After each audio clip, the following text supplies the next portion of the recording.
up at 3:30. I got to speak to Dennis Dodd this morning. I texted him and said, hey, could you hop on the show at 3:30? And he said, well, I'm at NACDA, the College Athletic Directors Convention, where he's going to go ask questions like, and every question is going to be like, we don't know, Dennis. We don't know. We have no idea. We're scared and it's cold, and I don't know. We have no answers, because that's really what it is. Like, every answer is like, well, it could be this way. And, you were here when we had the Brett Yormark and Lynn Livingstone press conference that they held, and every answer that they had was like, well, that's interesting, but we don't know. Yeah. But we don't know. That's what he's going into. But he wrote a column about Michael Alford, and the reason I wanted to talk to him is because, one, it's current news, and Michael Alford, the FSU AD, this is so different than everybody else who's handled this, including Clemson. Clemson's letting Florida State just kind of do all the talking while they do all their stuff in the background. North Carolina is like even further back in the background, but Florida State is the loud voice of this is unacceptable with the ACC, and they're fine with that. And it's curious to me because everything else happens under the cover of night. Yeah, I mean, I just think that they pretty much made their intentions known. Texas and Oklahoma, we still don't know what their timeline was as far as how they were going to handle their exit to the SEC. We never got to see that because we all got tipped off beforehand, and so the cover was blown, and there was no surprise there. We had full alert on the Pac-12 teams and them looking around, even though there were plenty of deniers and plenty of people spewing some venom about credibility and things like that they all turned out to be completely wrong in the end and had mud on their face. But, that was pretty much well known because of that TV deal that was all out in the open. So that was a little bit of a different. And this definitely falls in that second category of it's public and it's out there and people know there's a real threat. And it's not a matter of getting a TV deal done at this point. The TV deal's too good for the conference as far as the length of it. The money part of it's not good enough, and that's not going to change. So, yeah, at this stage, it's like the Pac-12 where something has to happen. You, in this case, know that unlike the Pac, it was like if they get a TV deal, they stay together. That's, valuable enough, which they got the TV deal. It wasn't valuable enough. The rest is history. With this, it's like there's no way really where this gets solved other than eventually we come to a point where just Florida State gets what they want and whoever else gets what they want and ACC gets what they want and they all go their separate ways. But, nobody knows a timeline on that. We know there's, dates coming up this summer that could, that could be important and can help fill in some blanks there. But, yeah, they've been loud. They've been out there. They've made it known, the entire time of what their intentions are. It's just a matter of being able to get it done behind the scenes. So it's been interesting to watch that. Yeah, absolutely. And you mentioned the Pac-12, and we bid an adieu to the Pac-12 officially as at 10:33 Pacific time. And I saw Pat Forty tweet this out. He said Eastern time. But out of respect for the league, I'll move it to I guess it would have been 9:33 Pacific time. At 9:33 Pacific time, Kentucky beat Oregon State 3-2. And then right before that, A&M charged back and beat Oregon. And the Pac-12 has played its final athletic event.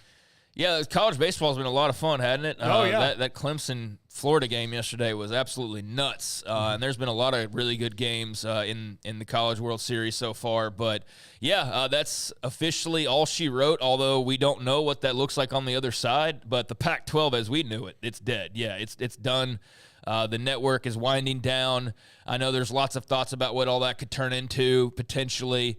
I still have my questions when it comes to the network of – I get that the cameras you can sell off, although those things depreciate pretty quickly.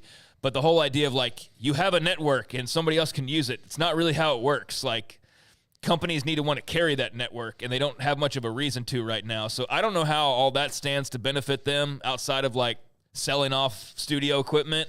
But everything must go. Yeah, but if you held on, what value does it have? What value does a network in name have? But Bob Thompson told us, you're only a network if you're being carried by somebody. Yeah. So yeah, I mean, for now they're done, and I know that there's lots of speculation on what that could turn into. Ultimately, invites elsewhere, rebuilding, all of that. But that's now what's to come next because that's what's up next on their plate. Obviously, playing a different type of schedule these next couple of years. In football, they've been able to settle that in some of the other sports as well. But, as we know it now, the old Pac is gone, and we'll see what Washington State and Oregon State can come up with to figure out what this looks like moving forward. Yeah, absolutely. So we'll get into everything else, but it's been really good. Look, I'm very excited because FSU back in the College World Series. Link Jarrett's done a great job. I'm going to be nervous for the next 2 weeks. It's just how I'm going to be. This is the 24th time they have made it to the College World Series. And Garrett, can you count? I'll give you a second because it's a big number. How many times have they won the College World Series? I believe that's zero. Zero times. Zero yes, times. Mike Martin, the all-time winningest coach in the history of college baseball. None of those wins came in the last game of the College World Series. Not a one. So, and now Link Jarrett's there, so I'm excited about that. Clemson in Florida had ejections, and the Willie Mays-esque catch I played in the highlight. It went back and forth and back and forth, and Florida was a shell of themselves for most of the year, and now they're in their 9th straight College World Series. As a matter of fact, they kind of barely made it by their own standards. They were a 3 seed and only were a 3 and not a 4 because they're Florida and they'd been to 8 previous consecutive College World Series. So, but they showed out. Like they lost a lot of people, from last year's team. But again, they were loaded anyway. Coming up, it was just a young team, and they got old at the right time and moved on. The whole College World Series, Craig, is the ACC and the SEC. Yeah, it is. So that's pretty cool. If the SEC, that obviously bodes well moving forward, and especially when you're going to have more money to play around with in baseball moving forward than just about anybody else other than the Big Ten. The Big Ten, obviously, not much of a big baseball threat for a variety of reasons. So yeah, the SEC's kind of commandeered this thing, much like they did in football in so many ways, although they got a few more national championships to string together to make it like it was in football in the early 2000s. But no reason to believe they don't have a pretty good stranglehold on the sport moving forward, and maybe even softball too. If you go look at Oklahoma and Texas, they're capping off the year. And the ACC, like, something to celebrate, but at the same time, like, how much do you – first of all, the conference pride thing's gotten out of hand. Like, We've allowed the SEC poison to seep into everybody else because of realignment. I've been saying this for a while now, and I kind of – it's coming back to me as we talk to this, but, like, the tribal pride of conferences, like, I get it to a certain extent, but I think we've all gone way overboard with it. But if you're the ACC – you want to chant it out and ACC it up, then there's reason to do so. But at the same time, it's a little bit empty and bittersweet because of the whole fact that you're rooting for a conference that's basically like just scotch taped together at this point in so many ways. Maybe it's stronger, maybe it's duct tape, but it's not permanent glue or permanent adhesive. And so it's a little bit of a strange feeling of like, yay, Florida State, but not really, like, you know what I mean? It's kind of strange. I'm sure it feels like Big 12 fans in Texas last year. Right, like, yeah. Or even this, like, yay, Oklahoma win the softball championship. Like, that's technically us, but does it really matter, count all that much? I don't know. Yeah, exactly. So it's the same way. I get it. Like, I'm not mad at anybody who feels that way. I would think so. I would think the same thing on the other side of it. And I've seen it. It's just not, it's not. Like, no matter if it's better for your team or not, I think if you're a fan, you have to admit it's kind of like not cool. Like, it's not cool. You got to stick up for yourself, and I get that. But as a member of a conference, you're like, well, this is, we know what we're doing here. So, yeah, and you'll hear Dennis Dodd talk about that a little bit about FSU and like the fact that, and again, this is not them trying to get more out of the ACC. This is them trying to leave. That's it. That's the end game. There's no other end game than them leaving the ACC. There's not a scenario that ends with Florida State and Clemson in the ACC. Yeah, so it's like cool that you had this great basketball run and this great baseball run, but like I said, bittersweet's the word that comes to mind because it's not all for naught, but it's not all like momentum for the future either, because the people who are creating some of that momentum are hoping to take that momentum and then go place it elsewhere, right? So it's a bit of a strange feeling. But did you have more that you wanted to say on the Alfred article? Because we'll talk about it a little bit later, okay, once we get to it, just to kind of lead into Dennis Dodd here in a minute. But just want to run through the headlines really quick and get to the Smoak Stack here. And there's an actual smoke on stats this week, so it makes sense to call it that again. Yes. As where last week, it was just kind of an homage to you guys, or an homage. One of our new sponsors who you'll see us in homage gear at some point this week. We'll all throw it on. Those are the T-shirts I was referring to in my little rundown of all the little things that I've noticed in the 10 minutes that we started this show. But I got a couple sweet shirts from homage that homage that I'm looking forward to talking about. Yeah. So here's Woj reports this today, and of course a lot of people around the Big East in college basketball. This is huge news for college basketball. Dan Hurley told the Lakers, thanks for the trip. I love LA, but I'm going back to Storrs, Connecticut. Turned out a 6-year, $70 million deal. I personally think Dan Hurley will be in the NBA soon enough, but I don't think he wants to take over a Lakers team that's trying to make one last run with older players. I think he'd like to take over a younger team with potential. And with a coach killer named LeBron James, the one hand you got like, hey, here's maybe the greatest to ever do it, and it'd be really cool to say that you coached him and all that. At the same time, like how many coaches has he ran through during his career? I think that's part of the factors that weighed in on him going, you know what, I'm probably better off here. He's run through as many coaches as Khloe Kardashian has NBA players. Still not that many, I don't think, but, close enough. Yeah, it's a lot on either side for sure. But, I think Dan Hurley with a, absolute bombshell decision here. I mean, this changes the entire outlook on UConn basketball and like athletics as a whole, because that's obviously your flagship along with your women's team. But I mean, the idea of losing Danny Hurley at this stage and just sort of where we are, that would have been a nightmare. And so I think that's clearly just colossal news for the Huskies basketball and athletics department. So good for them. I mean, especially in this crazy time where you do worry about if you're not one of like 15 or 20 schools or 30, even if we want to push it to that. But I don't even know if it's that many. But if you're not one of those select few, you're in constant fear of losing everything basically to something bigger and richer. And, it doesn't get much bigger and richer than the Lakers. So even if you are the top dog, the back-to-back national champion, if that franchise comes calling, that's a threat. And so I really thought when I started seeing the reports of like, oh, wow, this looks like it's going to happen. Now, I kept my head out of like everything for the most part while we were away.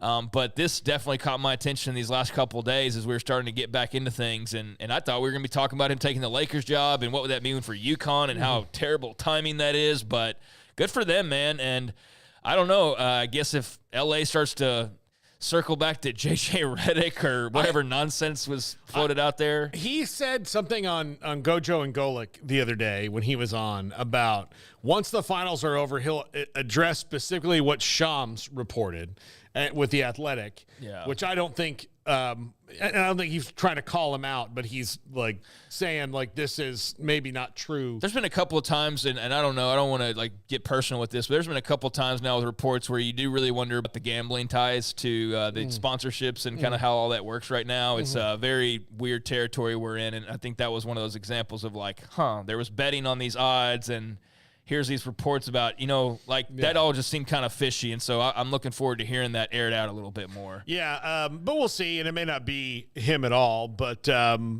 I think this is great. Look, this is great for college basketball. You've got a team coming back going for a three-peat. Now, you would have had a three-peat going for a three-peat anyway without Dan Hurley, but Dan Hurley is back turning down the NBA and one of the most prestigious franchises for the three-peat, or the attempt at the three-peat. You've got all these teams all over the country loading up, the Big 12 loading up, the SEC loading up. Calipari's in a new spot. Kentucky's got a new coach in Mark Pope, and they've got a whole new roster. So, like, all these brand names are hitting the gas trying to catch UConn, and it should be a very, very intense college basketball season and a fun one from the jump. With the new tournament in Vegas and all the different things that they have. So this just starts out like this is if you're a fan of college basketball, this is great news. Even if you hate UConn, which I understand. They won back-to-back. Danny Hurley's not for everybody, but just as now you've got a team to go chase, much like, Nick Saban in Alabama, I think it makes everything it makes everything interesting for 2024, 2025. Yeah, I think from we were just talking about with Reddick and, the reporting and all that, that'll be interesting to see how that's followed up with, to see what the Lakers do now. I am somewhat interested in that. But, yeah, far more interested in what it means for college basketball. And it's great. It's great news, like you said, for all those reasons. And UConn going for yet another title. Now he'll get rewarded with everything that I would imagine he could possibly want at this stage. I know that the contracts were kind of what made that and added more fuel to that idea that he could leave, was the fact that there were still some things being worked out on that side with UConn. So I'd imagine that's going to get taken care of real quick and will be nice and fat, and he won't have to worry for anything. So, yeah, they're going to be geared up and ready to go defend that title or to go and try to win that title again. And they're the hunted. They're right at the top of the food chain. There's a lot of other teams in this portal era that have fattened up and muscled up pretty quickly and look formidable as well. So, yeah, it's a monster college basketball season already shaping up, and this was the cherry on top of the offseason potentially. We got a long way to go until the season starts to roll back around, but this would have been sport altering had he left, and instead it just reinforces it and has a big bad there at the top for people to chase. And so that's awesome for UConn and for the sport of college basketball. All right. This from Ross Dellinger. Here's we've got a couple of NIL related things today. Learfield has added, and they have most of the teams, rights, media rights around the country. They've got a large section, but Learfield has expanded its NIL package, so they're going to be able to now facilitate, especially with House versus NCAA, they're going to be able to facilitate deals. We've seen it here with some of the media partners that Baylor has. They can do that now as well. So now the media companies who have kind of been making money off the players too. That's the other thing that doesn't get mentioned in this. Like a big company like Learfield, they've made tons of money off the players themselves, selling advertising. Hey, look, this is a picture with the star player in it. Like, they've made money off it too, and now they can facilitate that. For them, this was win-win. They're still going to make money. Now they just have to point it in a different direction. Their splits aren't going to change. So what is it? So basically, Learfield can say, you did the post-game interview with us. Here's $500. Yeah, Learfield can also so if Learfield sells a car dealership, this is the official car dealer of the USC Trojans, and I don't even know if they have USC. I think they do, but this is the official car dealership of the USC Trojans and quarterback Miller Moss. Gotcha, they can do those things, which I think that's all good. I think that's a lot smoother than the way things go around, and it should help also departments maybe close the gap on some of those NIL things that they're going to have to do with $20 million or $22 million coming out of their budget that they had every year. Yeah, I suppose so. This is the part that I didn't really miss was all the money talk while we were away, but I get that it's such a huge factor now. So I know that in talking to some people when we did bring up sports a little bit, there was a lot of eye roll when it came to NIL, and I think some of that's still just kind of uneducated, not really knowing other than just hearing sort of it's just a free-for-all, and it's like, no, it's not quite that. It's started to rein in a little bit, and there's examples like this now where it's starting to get a little bit more coordinated and not as wild west as you would say. So, yeah, that's great for the players. Great, sounds like for Learfield as well, so a win-win. And, just another loose end, I suppose, tied up, or another way to make money now tied up. And I'm sure we're going to see, more dominoes like this continue to fall in this changing landscape. But that sounds like it's good for everybody all the way around, and particularly for the athletes. So good for them. All right, and we'll run through some of these NIL things. There's one that's going to make it's already made me upset. I don't understand the draw of it at all. But I'm not these people. But we'll get to that in a second. Craig, you saw the Baylor uniforms before you left, and we talked about them at length. Minnesota, also a Nike school. Does something feel familiar about these to you, Craig? Yeah, it looks just like Baylor's, but with different colors on it. Yep. So Nike, their big innovation. So Phil Knight got in a room and said, hey, college uniforms, what you got? Dan? And Dan goes, guys, stripes. Yeah, shoulder stripes. Shoulder stripes. And then they said, done, end of meeting, everybody out. Lunch is early. Yeah, they the far right one looks like Arizona State a little bit. Yeah. I actually guess the left can too, but Yeah, I wasn't here when Baylor's anthracite ones dropped. I think that came out right afterwards. Yeah. I loved those. Those looked awesome. I liked the nod to the old teams with the bear claws. I'm with others who said that should have been just the base set and just different colors, but I know there's been a long explanation as to why that was not the case, right? Like, that's been long explained of Nike has their base sets, and so for anybody that it didn't sink in for, I submit to you this photo right here to show you that Nike has their base sets that they use, and it's not like completely unique to every single school. So yeah, there's a base template clearly, and that's what was used for Minnesota and for Baylor and for others. And I guess there's some that are different, but I think it's pretty clear now that yeah, not everybody's like completely customized. I mean, those look good. I don't know. I'd have to like see side by side to see how different that they are. I liked Baylor's just because I felt like their previous ones were just so daggum plain. I mean, they had no markings on them. They were so generic. So I liked the change, even if it is similar to other people's. But I know that I know that's not the most popular opinion necessarily. But those look cool, I guess, for Minnesota. Yeah, they do. They absolutely do. All right, next up, I put in a spot here for college baseball update. We kind of talked about it, but so far there's only one game that is going to be played today, and that's Georgia versus NC State. Winner goes to the College World Series. Tennessee, Kentucky, Florida State, Florida, Virginia, North Carolina, and A&M are in. And my God, how the Pac-12 ended with Oregon State not covering home on a pass ball and the runner on second scoring from there. And then Oregon was in complete control of the game against A&M until they got to the 7th or 8th inning last night. Bases loaded, walk, run. Walked in a run. Beamed in a run, walked in a run, grand slam. A&M blew that open. And A&M was really kind of the best team most of the year until the last little stretch. And Tennessee passed them a little bit, Kentucky too, but this should be whoever goes out of Georgia and NC State, it will be a really good College World Series top to bottom. So those are the teams that are in, 7 out of the 8. And if you're a fan of them, you can go and call Rocco's and make your shot orders now. Yeah, no LSU this year, so I think they're going to be hurting in comparison to last year with the amount of shots, although that was pretty ridiculous last year. I think that it's cool to see that there's 2 conferences that are going to kind of have bragging rights, a little war for bragging rights, even though, as we touched on earlier, for the ACC, it's a little bit empty and bittersweet since, there's teams actively looking to leave your league, and so it's not like as prideful as it is on the other side for the SEC, as we know, where it's almost too far the other way as far as pride goes. But, yeah, I mean, that's a nice field of really good teams. A&M sure feels like they've got kind of that magic touch right now. I know playing at Bluebell is a significant home field advantage, but they've got a really good team in Schlossnagel.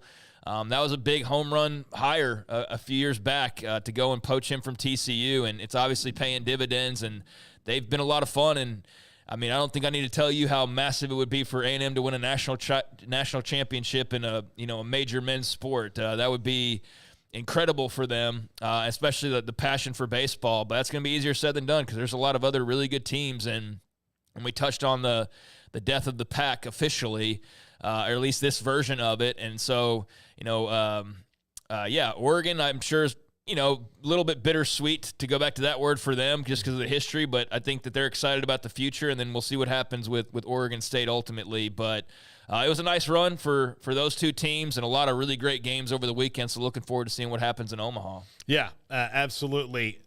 Next up, this is a weird one, Craig, but I'm not all that surprising. Members of NC State's 1983 national championship team are suing the NCAA, which they claim has systematically and intentionally misappropriated the Cardiac Pac's publicity rights without the players' consent and paying them nothing. Obviously that's the team that kind of launched March Madness in the modern sense. Jim Valvano, right? Yeah, Jim Valvano. Like, that's the Cinderella. Like, that's what did it. I would say that right before that, it was probably Bird and Magic were the first part of that chapter. And then when they went to the NBA, they helped launch that part of it. And then the Cardiac Pac there. So we'll see how this goes. I mean, look, they are the the first and last shot almost of every montage of March Madness. So I don't know if they've misappropriated that. But look, the NCAA is a wounded animal. If you think you can get a couple bucks, I guess is now the time to do it. Yeah, I mean, if anybody's name, image, and likeness has been used, it's Jim Valvano. So, Yeah. I mean, he's his celebration, throwing his hands up and, like, I guess starting to run onto the court. That's the kind of key moment I always remember seeing in the montages. Now, haven't paid particularly close attention, like, where's Waldo looking for every NC State glimpse from that team. So maybe they're more broadly used than just that, but that's what immediately comes to mind is just the initial Jim Valvano sort of reaction. So everybody's, smelling the money and seeing the lawsuits, like you said. And I'd imagine if you feel like there's a little ray of light to maybe go, pursue as far as taking some more bite out of the NCAA, now's the time to do it. So I don't know what kind of a case they have to stand on. We saw there was a statute of limitations as far as when it came to the recent settlement, right? That only went back so far. I don't know how all that works in this case. We're talking about, nearly 40 years or exactly 40, over 40 years now? Yeah, 1983 to 2024. Yeah, over 40 years. So I don't know how all that works, Paul, in the court of law, but if you're going to go for it and say, hey, you owe us, now's the time to do it. So I guess that's something that'll play out in court, and we'll see how that all gets resolved. But a lot of people, I think, are probably scratching their heads going, I was mildly to pretty successful in college, and we didn't get anything. And I think a lot of people from various time periods are looking back now going like, gee, we did get gypped. We got totally ripped off in what we probably should have gotten, but I don't know, how far back you can take that. So this will be a good test case of that, I suppose. Yeah, absolutely. Okay, and finally, before we get to some comments on Dennis Dodd, a high school quarterback in Missouri is going to receive a free Dodge Challenger. He is one of the top quarterbacks he's a 5-star commit. Matt Zoller signs an NIL deal. He'll receive a free SRT from a car dealership in Missouri. And other than that guy being a booster of some other school, I have no idea. He'll do appearances and things. What a high school kid gets you in advertising. Yeah, that's what we need, those more Dodge Challengers on the roads, and especially with more inexperienced drivers driving them. That's exactly what I wanted for our roadways. But in all seriousness, I don't care about high school NIL, and I'm not going to, and I'm not going to pretend to care about it. But this is interesting, and I'm not trying to dismiss your story because I do think it's worth talking about. But, as far as the promotion of this type of stuff, I don't want any part of it. I'm a grown-ass man, dog, and, I'll talk about high school recruits and freshman impact players and all that, but I don't care about what money they're making. Yeah. I don't care about what car they're driving. I don't care. They're 17 years old. I don't care. I'm too old to care. And I started to see a lot of Jeremy Crabtree's reporting and On3 about all the high school NIL stuff. Good for them. Good for those states that have that. Good for those high school players. That's great for them. I can only imagine how many of my friends wish that would have been the case when they were growing up. But beyond that, beyond the good for them, I just think this has nightmare written all over it, and I want no part of it. I agree with you completely. And I normally I'm going to skip this story kind of altogether. But I enjoy your reactions on these things so much that's why I put it in. Garrett's nodding his head. I'm full on board with Craig. This is the stupidest thing ever. It's really stupid. And maybe I don't get it. I just know I just drove a Charger. Smokey drove a Challenger. They're really fun cars. They're awesome. But I just know that a 17-year-old would not get me to buy one. In fact, it would do the opposite. I would be like, oh, am I too old for this car? Mm-hmm. Is this what this is? Okay. If you want to tell me this is my midlife crisis car, have a 17-year-old drive it and be like, oh, well, I mean, look, cool for him. I'm just saying it's not going to resonate with me as much. Well, they're not looking to resonate with us. They're looking to resonate with the other people around his age. They're looking to resonate with Matt Zollers. Well, that's the other thing. Yeah, it's like whatever, like they're just trying to resonate with Matt Zollers. Well, that's the thing too, man. Is like now this is going to be just like as it's all getting sort of cleared up, even though not entirely cleared up. Like it's seeping into the high schools now, like in just broad daylight. And look, like legally that's what's allowed, and legally that's the way that it should be. But I'm not going to be one that's swayed. But they're not looking to sway me. They're looking to sway recruits. And they're looking to maybe sway younger people as well. But, yeah, I mean, I can only give high school kids so much attention, and I do that with their play on the field and maybe a little bit of their recruitment. But as far as, like caring about them getting a car and NIL money and all that, I'm too old for that stuff. I do not care, nor will I ever. But good for everybody involved here, all the grown-ups getting that recruit that they wanted, and him getting the car that he wanted, that's pretty cool for Matt Zollers. He's winning, man. Good for him. Like, I have nothing against him whatsoever. You're a top high school recruit. You got schools, wanting you to be the guy. Missouri obviously is where you're headed, but to get a car out of the deal, that's pretty sweet, man. That's the era we're in now. That's definitely a departure from what we grew up with, but things change. All right, here's what we'll do. We'll play Dennis Dodd right now.